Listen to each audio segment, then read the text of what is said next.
solid first, that is molecular solids. Now under this molecular solids, you have to study about non-polar molecular solids, polar and hydrogen bond containing molecular solids. The four types which you need to study basically are molecular solids, ionic solids, metallic solids and covalent or network solids. First, let me proceed with this molecular solids. The name itself suggests that the constituent particles would be the molecules. The attractive forces which are present between these molecules are discussed according to the type of the molecular solids. So you can see that in the non-polar molecular solids, the type of attractive forces which are present are the dispersion or London forces. You can see here the examples. About London forces we have studied in 11th standard, right? The examples you can see are atoms of argon or helium, or it can also be hydrogen, chlorine, iodine, carbon dioxide and many more. If we talk about the physical nature, it is soft. And to talk about the electrical conductivity of non-polar molecular solids, they are insulators. They don't conduct electricity. And the melting point, if you see, it is seen to be very low for them. Okay, so next let us discuss about the polar molecular solids. The molecules are the constituent particles, remains the same. Now let me talk about the attractive forces. The attractive forces present in the polar molecular solids is dipole-dipole interactions. And examples for this is HCl, or you can take solid SO2 and ammonia also. Again, physical nature, if you are talking about, it is soft. Electrical conductivity for molecular solids is insulators. And for polar molecular solids, which we are right now discussing, the melting point is low. Let us discuss under molecular solids the hydrogen bond possessing molecular solids. Attractive forces, obviously when we are talking about hydrogen bond, the forces of attraction would be involving hydrogen atom and hence referred to as hydrogen bonds. Now examples, the best you can see is water, you can take ammonia, you can take HF. The physical nature, if you discuss, is hard. Again, electrical conductivity, it is an insulator. And to talk about the melting point is very low. So that was your first type of solid we have discussed. Let us discuss about the second type, that is the ionic solids. Okay, in ionic solids, the constituent particles would be definitely the ions. Attractive forces between the ions which is observed is Coulombic forces of attraction, or you can call them as electrostatic forces of attraction too. The examples of ionic, excuse me, the ions would be involved in that. So it is NaCl, MgO, ZnS, calcium fluoride, etc. To talk about their physical nature, they are hard, but see students, they are brittle. You know the meaning of the brittle? Yeah, correct. They can easily be broken down. Now to talk about the electrical conductivity of these ionic solids, it's very interesting. See, I have put a star mark for your reference. Insulators in solid state, they are insulators in solid state. Who? The ionic solids. But they behave as conductors in molten state. So you need to understand that they behave as insulators when they are solid, and they behave as conductors when they are in the molten state or in any of the aqueous solutions. Now questions can appear in an exam from this particular part, like why such solids are insulators, or when can they be insulators and when can they behave as conductors. Melting point for this, let me tell you, is very high. That was all about ionic solids. Let us now talk about the third type of solid, that is metallic solid. Now in metallic solids, it is basically positive ions which are the constituent particles, but they are in the sea of delocalized electrons. Means electrons are there and then the positive ions are inside them. Obviously, when we are talking about it is a metallic solid, then the attractive forces would be of metallic bond type.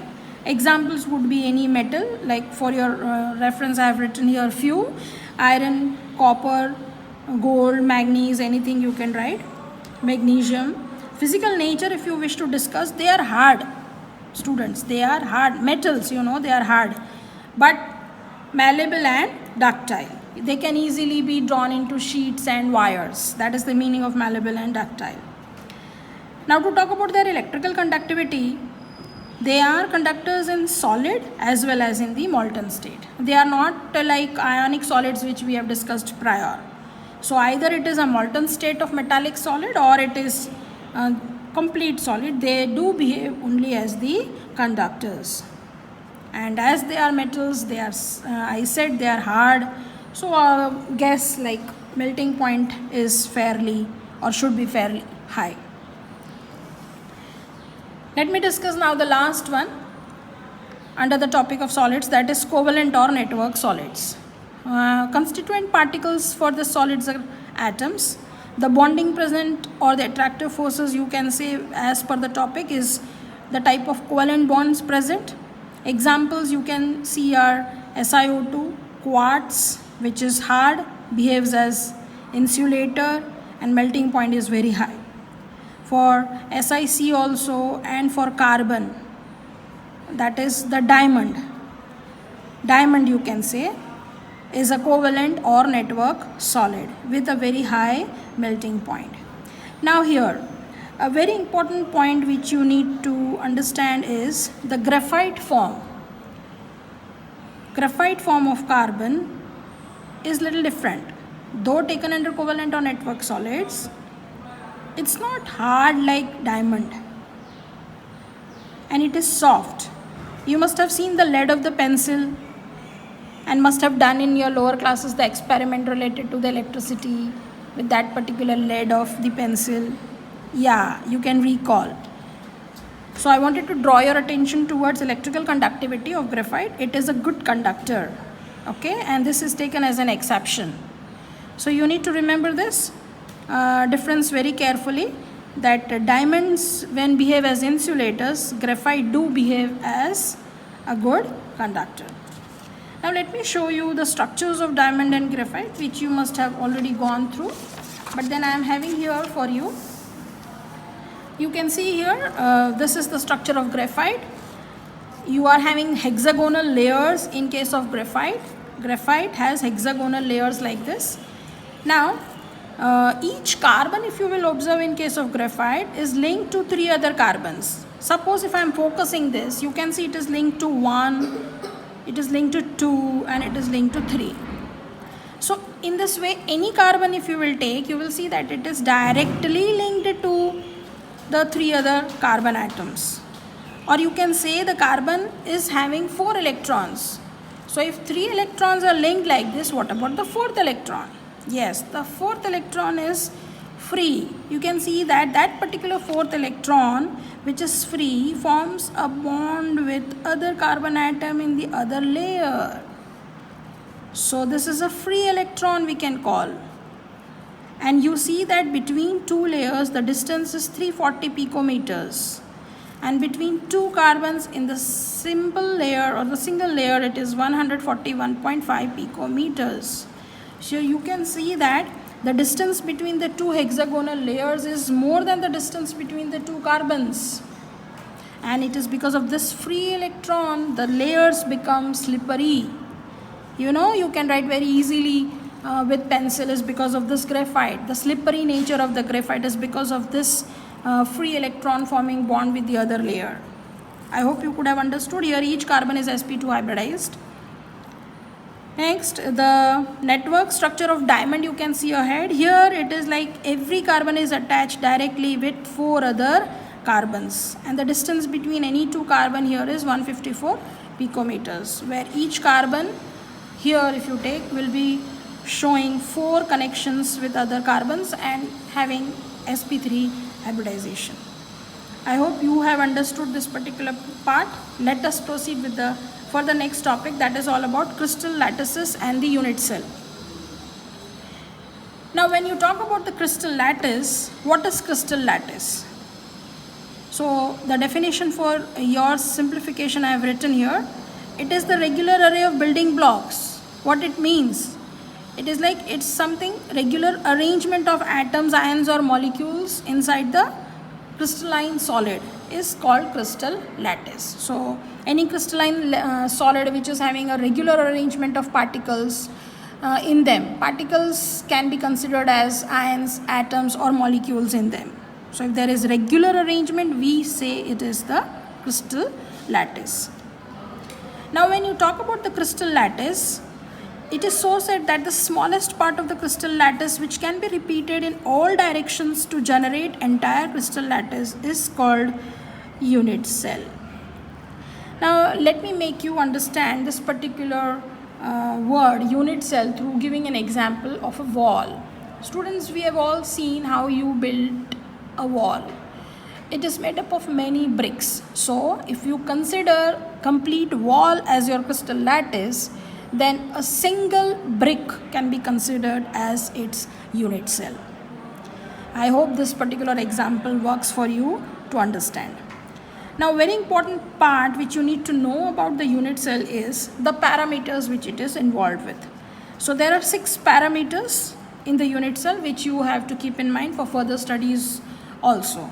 Now the 6 parameters are very simple. They are nothing but the edge length along 3 axes. You can see here I have drawn a figure for you. This is one axis, this is another axis, this is another axis. So 3 axis edge length, I have mentioned them here as A, B and C. So this particular part B, this is A length and this is C length. They are all nothing but the axial lengths, you can call them, or the axial distance. Edge lengths or axial distances would be the word for them prior or later on used in the chapter. The other 3 parameters are the angle between these edges. You have seen these edges and the angle between them. Now here what is the important thing you need to know is many other textbooks may be changing the positions of A or C or B to some other place. Maybe your B is here or A is here, or the length C is here or A is here. In that case, how do you remember what is alpha, beta and gamma?